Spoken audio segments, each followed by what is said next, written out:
So this is what the kind of landing page for the program looks like. We want to have the max kind of buy-in and cultural fit with these training programs that we're doing. So having them look and feel like they're our client's program is super important. So there's an e-learning component as part of that online training. We have these learning pods that's where we're kind of taking these e-learning messages and the theory that they're learning and talking about them in these live groups with other champions. That's helping drive these network connections and helping build the relationships across the state, which again is a huge objective for the program. And then another part is this industry learning. So there's lots that people can learn from others, lots of case studies that are out there, lots of stories that are out there. And that's been in a great partnership with the Canadian Network of Asset Managers. They were able to produce and share their webinars that they've developed and conference presentations over the years. They were all made available for the champions to access.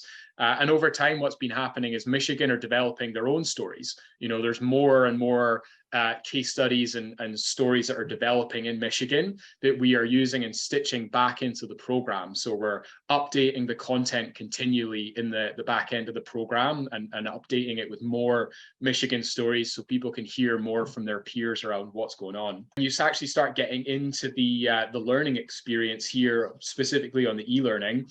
This is one of the modules around planning and decision making, and this aligns with that planning and decision making part of that asset management readiness scale. So again, people are coming through the program are building up this full understanding of what they need to know for completing that part of the readiness scale. What does best practice look like in all these different areas? We've got our kind of standard video content that we get into, and this is kind of some theory, some messaging, some slides. There's a talking head in the corner.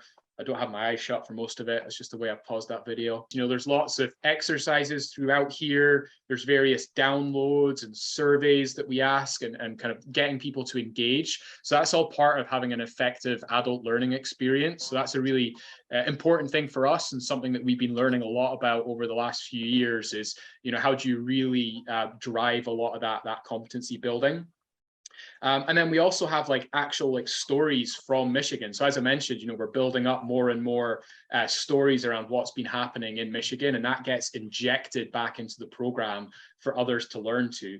This is something that, yeah, we've got a lot of off-the-shelf content that we can use and leverage, but we do recognize that different places have their own particular challenges, their own kind of nuances, or their own areas that they're focusing on, and we can customize our platform and pull in whatever information that we need to help leverage and support some of the programs that you've got going in. So yeah, no matter what it is that you're trying to build awareness or evolve capacity and competency on, we're super interested in this space and helping people out in it.